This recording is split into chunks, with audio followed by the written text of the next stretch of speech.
How to improve your voice after vocal damage. Hi there everybody, my name's Jen and I'm a professional singer and vocal teacher, and I'm going to share with you today 5 tips on how to improve your vocals after vocal damage. So vocal problems are very close to my heart. I was diagnosed with vocal cord paralysis back in 2012, and this was particularly hard for me because I started my singing career back in 2011, full-time professional, and I was just finding that my voice was deteriorating and I was losing range, and it was really, really hard for me to do my job properly. I went to the doctor and he diagnosed me with vocal cord paralysis.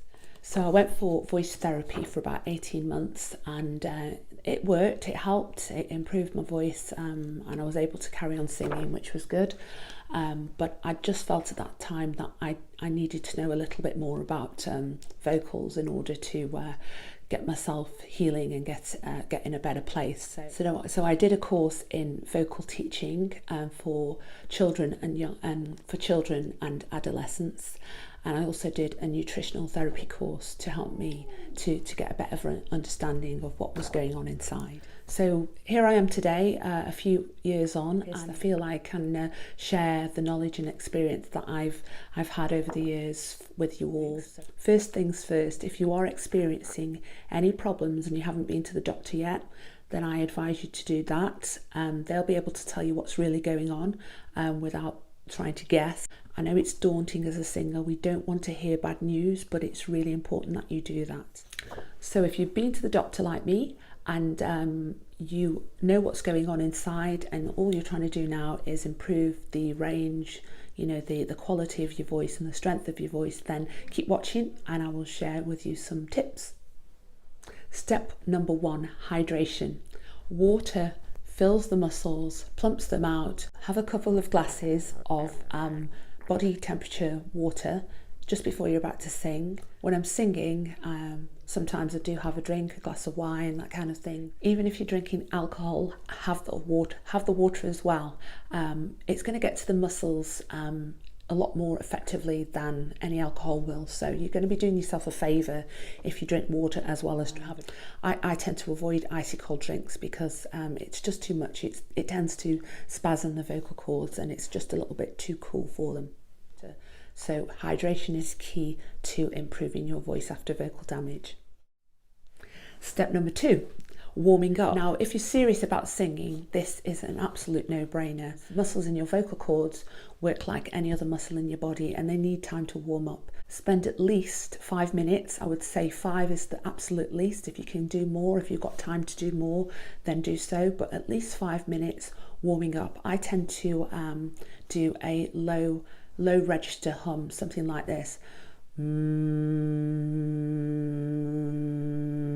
So it's similar to what you do in a meditation, for instance, and that's allowing your vocal cords to use the largest surface area to vibrate against each other, warm up the surfaces, almost bed into each other so they're ready to oscillate in unison. Steady, sustained hums will prevent the vocal cords from damage, so you're not bashing them together and causing friction and causing irritation and lesions, that kind of thing. So steady, smooth sounds all the time for about 5 minutes. As you start to get heat into your vocal cords, you can start changing the sound, so you can start moving to a siren sound, for instance. So that's more like a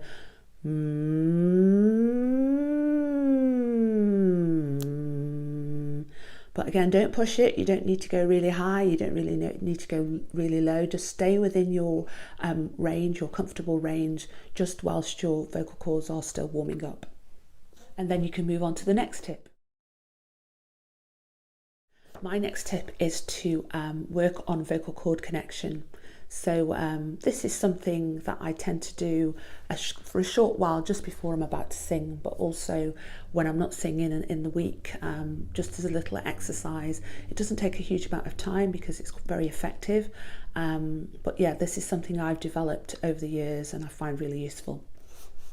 So I did do a video about warming up a tired voice, and I did talk a little bit about how my vocal cords are quite misaligned. So because of the the paralysis and the tension that I find in my right vocal cord, I find that my cords sit a slightly little bit misaligned, like so.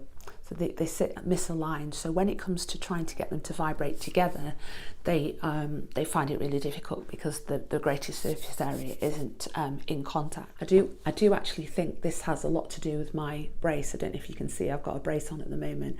So before I had my brace, my teeth didn't sit straight. My jaw was tilted the whole time, which made the muscles in my throat quite, one side was tighter than the other, and I do think that's had a lot to do with my vocal cord problems, actually, the way my teeth have been lined up. So as you can see, I think I'm 8 months into the process of having my teeth straightened, which is going well. I do think that's had an impact on my singing voice as well. But don't despair, lining up the vocal cords is possible.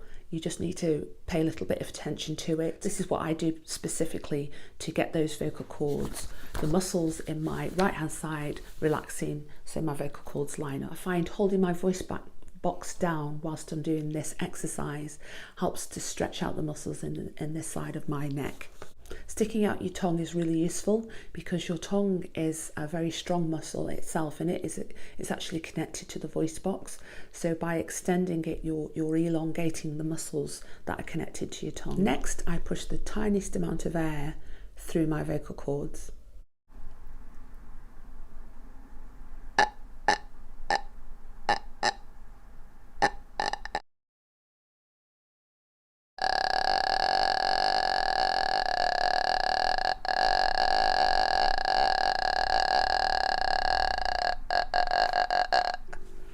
So as you can see, it's a very subtle exercise. There's very little to it, and it's not easy to achieve. It's almost like getting your vocal cords to move with the smallest amount of air and, work in unison to make the sound. But even after just doing that for a few seconds, just to demonstrate, my voice feels clearer. I feel like my vocal cords are connecting better. I can feel that this muscle, this big fat muscle here, is just starting to relax. So I tend to do that for a couple of minutes at the most. When I first started doing that exercise, my throat would gag, would splutter, it would be awkward, and that was kind of like the signal to stop doing it. It's not a kind of exercise that you want to overdo.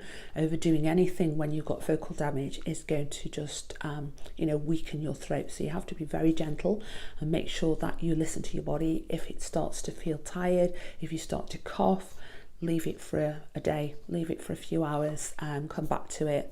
Try again for a few minutes, but never force it.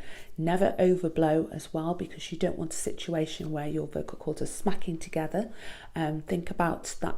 Think about your vocal cords are two moving entities.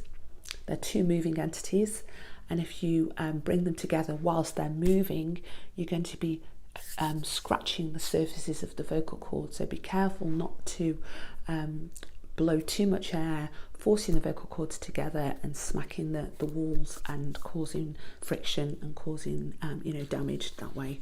If you feel any form of pain or discomfort, please stop, because it is not it's not a competition.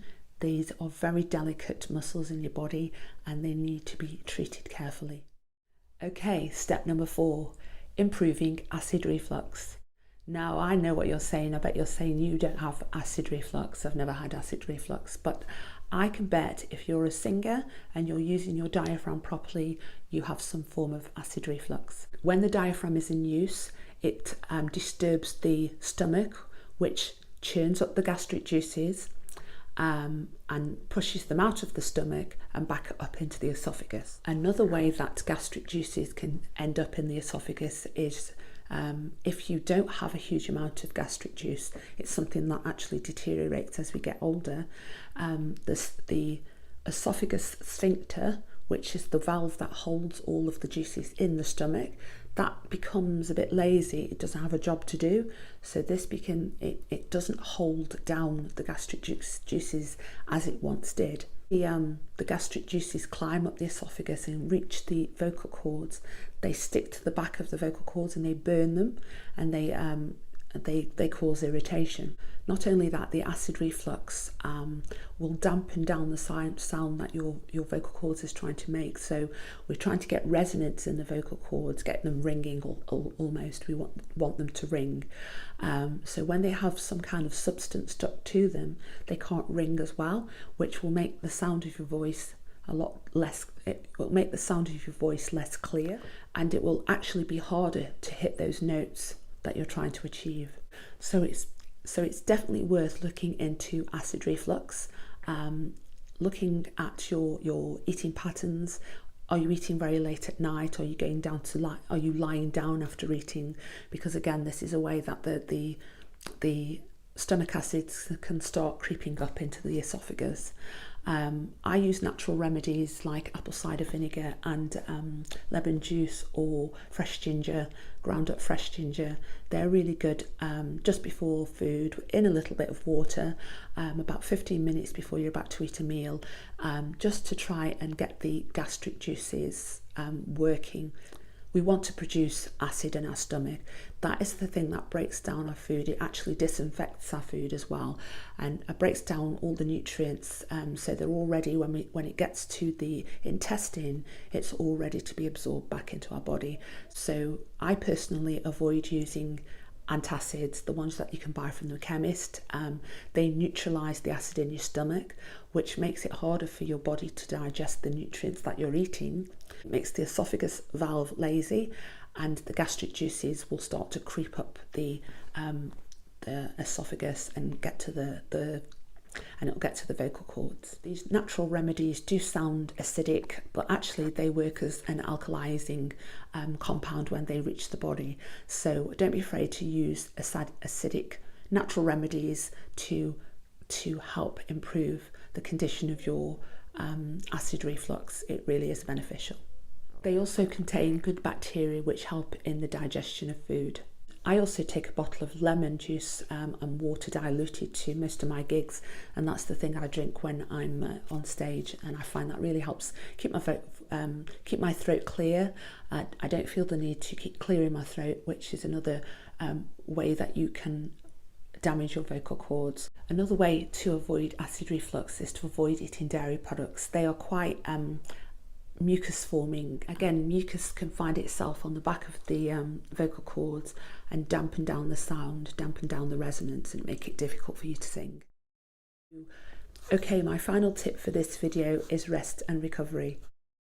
If you're a serious singer, you should be doing this already, but I'm just going to remind you, rest and recovery after singing is essential. It should be part of the routine, full stop. Don't find yourself chatting away or shouting in a loud room. You know, it's great to hear the feedback after doing a gig, but constant talking is just going to be weakening your voice and making you more tired. Same goes for smoky environments and also cold outside air. You've just been singing for a long time, and then you go into an ice cold outdoor space. This is going to, shock the muscles again. It's going to get them spasming, and they go from one temperature to the next very quickly.